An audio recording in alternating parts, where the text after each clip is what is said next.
প্ৰধানমন্ত্ৰী আৱাস যোজনা চৰকাৰে BPL কৰাৰ গুৰুত্বপূৰ্ণ আপডেট লৈ আহিছোঁ। সেইটো আপডেট হ'ল, যদি আপোনালোকে এইবাৰ চৰকাৰী ঘৰৰ কাৰণে এপ্লিকেশ্যন কৰিছিল আৰু আপোনালোকৰ জিঅ' টেগ সম্পূৰ্ণ হৈ গ'ল, তেনেহ'লে কিন্তু এটা চৰকাৰী ঘৰৰ নতুন লিষ্ট মুকলি হৈছে। যদি আপোনালোকৰ সেইটো লিষ্টত নাম থাকে, তেনেহ'লে কিন্তু আপোনালোকে ডিচেম্বৰ মাহতে চৰকাৰী ঘৰৰ ফাৰ্ষ্ট কিস্তি লাভ কৰিব। আৰু যদি আপোনালোকৰ সেইটো লিষ্টত নাম নাথাকে, তেনেহ'লে কিন্তু আপোনালোকে চৰকাৰী ঘৰৰ পইচা লাভ নকৰিব এই বছৰত। সেইকাৰণে কেনেকুৱাকৈ আপোনালোকে চৰকাৰী BPL ঘৰৰ নতুন লিষ্টটো চেক কৰিব যে আপোনালোকৰ লিষ্টত নামটো আহিছে নে অহা নাই। মই আজি এইটো ভিডিঅ'ত আপোনালোকক সম্পূৰ্ণ প্ৰচেছ ষ্টেপ বাই ষ্টেপ দেখুৱাই দি আছোঁ। আপোনালোকে জানিবলৈ হ'লে ভিডিঅ'টো সম্পূৰ্ণকৈ চাই ল'ব স্কিপ নকৰাকৈ। আৰু যদি আপোনালোকে মোৰ চেনেলত নিউ হয়, মোৰ চেনেলটো ছাবস্ক্ৰাইব কৰি ৰাখি দিব। কেনেকুৱাকৈ আপোনালোকে লিষ্টটো চেক কৰিব লাগিব আৰু আপোনালোকে কোন মাহত চৰকাৰী ঘৰৰ ফাৰ্ষ্ট কিস্তি লাভ কৰিব জানি লওক। এতিয়া আপোনালোকে ফাৰ্ষ্ট এইটো অপশ্যনত আহি যাব pmayc.nic.in। মই কিন্তু আপোনাৰ সুবিধাৰ কাৰণে অপশ্যনৰ লিংকটো মোৰ ডিছক্ৰিপশ্যনত দি দিছোঁ। আপোনালোকে ডাইৰেক্ট ক্লিক কৰি ফাৰ্ষ্ট এইটো অপশ্যনত আহি যাব।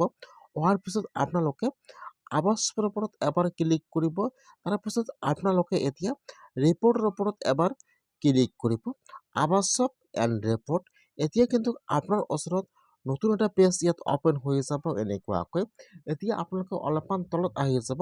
ইয়াত চাব, ইয়াত যিটো এছ নম্বৰ অপশ্যন দি আছে ছ'চিয়েল অডিট ৰিপৰ্ট, ইয়াত যিটো এছৰ 1 নম্বৰ অপশ্যন দি আছে বেনিফিচিয়াৰী ডিটেইলছ ফৰ ভেৰিফিকেশ্যন।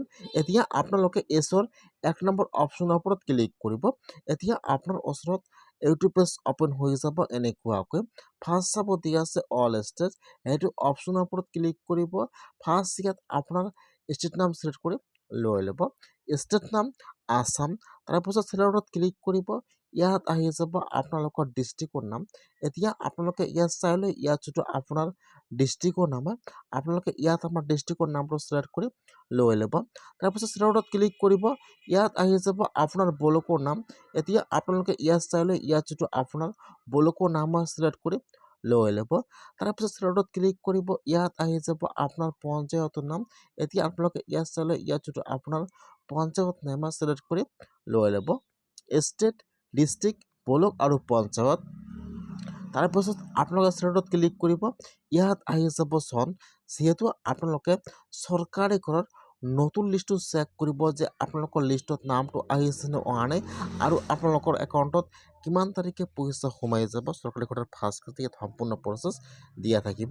এতিয়া আপোনালোকে ইয়াৰ পৰা চনটো 25-26 চিলেক্ট কৰি লৈ ল'ব। ইয়াত চাব একেবাৰে তলত দি আছে 25-26 চিলেক্ট কৰি লৈ ল'ব। তাৰপিছত চিলেক্টত ক্লিক কৰিব। ইয়াত 1 নম্বৰত অপশ্যন আহি যাব প্ৰধানমন্ত্ৰী আৱাস যোজনা গ্ৰামীণ।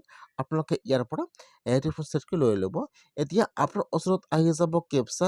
এতিয়া আপোনাৰ তাত যিটো কেপচা আহি যায়, এতিয়া আপোনালোকে ইয়াত কেপচাটো বহাই দিব। কেপচাটো বহাই দি আপোনালোকে এতিয়া চাৰিমিটাৰ ওপৰত ক্লিক কৰিব। যেতিয়া আপোনালোকে কেপচাটো বহাই দি চাৰিমিটাৰ ওপৰত ক্লিক কৰিব, এতিয়া কিন্তু আপোনাৰ ওচৰত আপোনাৰ পঞ্চায়তৰ নতুন লিষ্টটো ইয়াত আহি যাব এনেকুৱাকৈ।